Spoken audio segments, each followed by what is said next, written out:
అందుకోసమే తెలంగాణ ప్రజలారా, లైవ్ చూస్తున్నటువంటి మిత్రులారా, ఇక్కడ ట్విట్టర్లో మనం ట్వీట్ చేయడం జరిగింది రాహుల్ గాంధీ గారికి. బీసీ సమాజం అంతా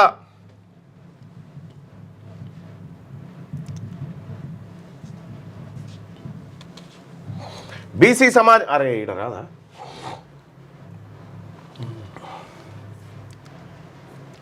బీసీ సమాజం అంతా కూడా ట్విట్టర్లో తీన్మార్ మల్లన్న ఉంటుంది, అక్కడ రాహుల్ గాంధీ గారు రిక్వెస్ట్ చేయడం జరిగింది. ఈ ఓసీలు ఈ కులగణన సర్వే ఏదైతే ఉందో దీన్ని మ్యానిపులేట్ చేసినారు, మాకు ఫేర్ సర్వే నిర్వహించాలని చెప్పి బీసీ సమాజమా, తెలంగాణ రాష్ట్రంలో ఉన్నటువంటి బీసీ యువకులు, బీసీ మేధావులందరూ కూడా చూడండి, నాకు ఒక వాడికి 10,000 రూపీస్ ఇస్తా అని చెప్పారు. ప్రస్తుతం అయితే వాళ్ళు నేను వాళ్ళకి అడిగితే వాళ్ళు రెస్పాండ్ కూడా అవ్వడం లేదు. నేను ఒక్కనే కాదు, ఆ కాప్రా మున్సిపాలిటీలో నాతో పాటు చాలా మంది మిత్రులు గవర్నమెంట్ పాల్గొని ఇమ్యూనిటర్గా పనిచేయడం జరిగింది. దాదాపు మేము 10 నుంచి ఒక 15 రోజులు సర్వే చేయడం జరిగింది. కొంతమంది అయితే అసలు సర్వే చేసినప్పుడు కొంతమంది అసలు సహకరించలేదు, కొంతమంది సహకరించారు. సరే, అయినా విధంగా మన గవర్నమెంట్దే కదా, మన కులగణనే అనేసి చేయడం జరిగింది.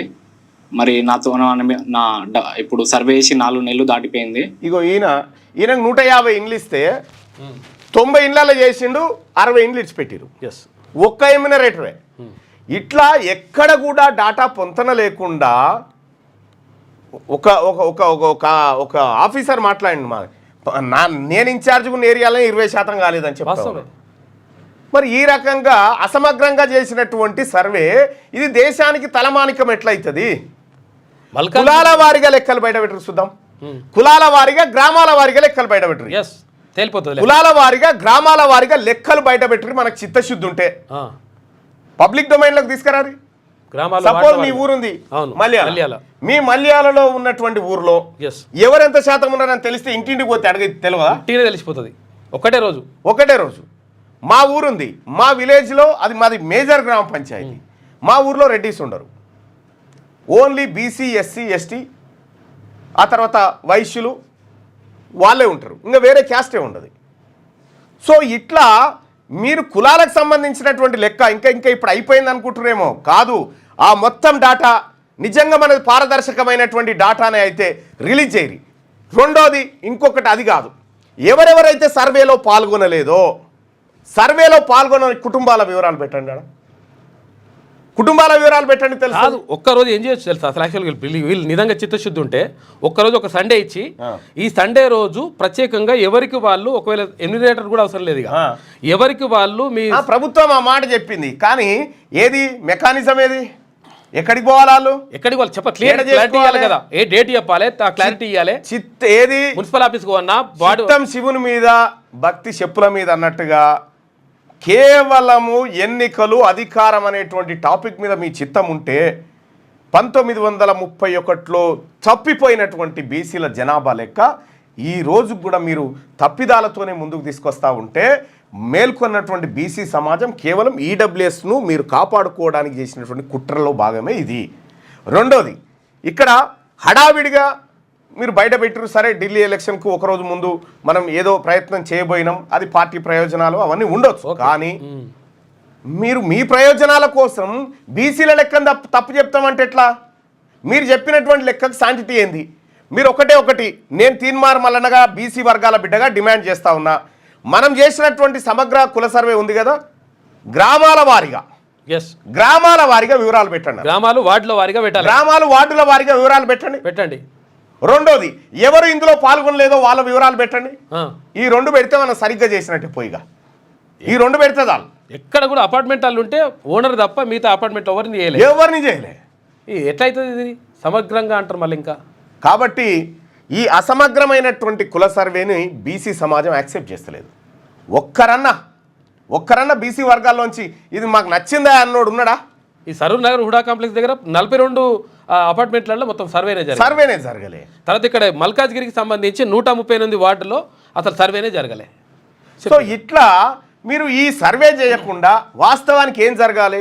నిజంగా సర్వే చిత్తశుద్ధితో ఉంటే సర్వే ప్రారంభమైన రోజు ముఖ్యమంత్రి గారు ఇంటికి ఎన్యూమరేటర్ని పిలిపించుకొని ఇగో నేను సర్వే చేసుకున్నా మీరు అందరు చేయరని చెప్పి మిగతా మంత్రులు అందరు కూర్చొని చేసేది ఉండే, ఓ ప్రచారం చేసేది ఉండే. అదేమీ చేయకపోతే చివరి రోజు మనం సర్వేలో పాల్గొంటే ఒడిచిపోయే కథ. అంటే ఇంటెన్షనల్గా సమగ్ర కుల సర్వేను ఖతం చేసిరు. బీసీ ప్రజలారా, మన ఓట్లు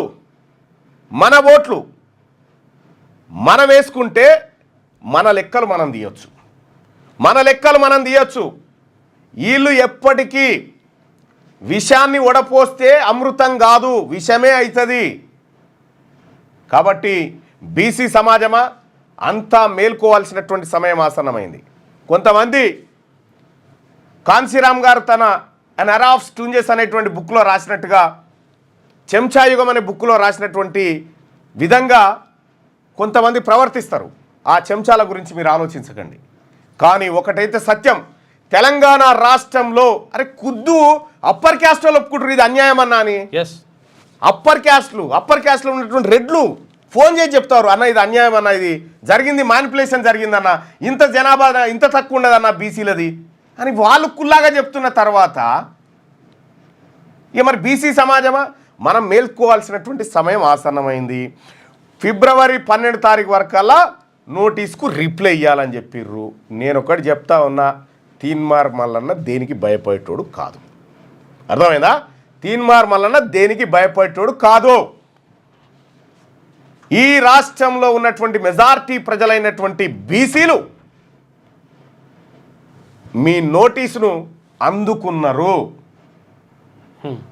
వాళ్ళు మీకెప్పుడు షోకాజ్ అన్నో ఎన్నికలలో చూపిస్తారు.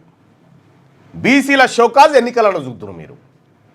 ఇవాళ రాహుల్ గాంధీ గారికి బీసీలను దూరం చేసే విధంగా, కాంగ్రెస్ పార్టీకి బీసీలను దూరం చేసే విధంగా మీరు చేసినటువంటి కార్యక్రమాలు ఏవైతే ఉన్నాయో వీటిని ప్రజలు గమనిస్తున్నారు.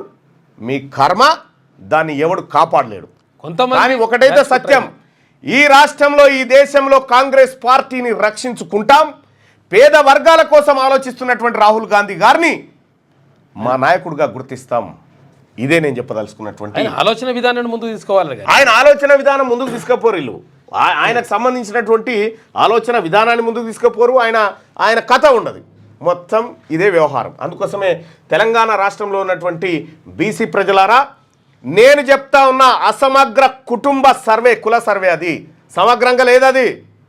అందులో లెక్కలు మారిపోయినాయి, తారుమారైపోయినాయి. ఈ తారుమారైనటువంటి లెక్కల గురించి నేను ఏదైతే చెప్పినో ఆ మాట కట్టుబడి ఉన్నా. Thank you. ఇక మిగతా వార్తల్ని మన సుదర్శన్ అండ్ శ్యామ్ అందిస్తారు.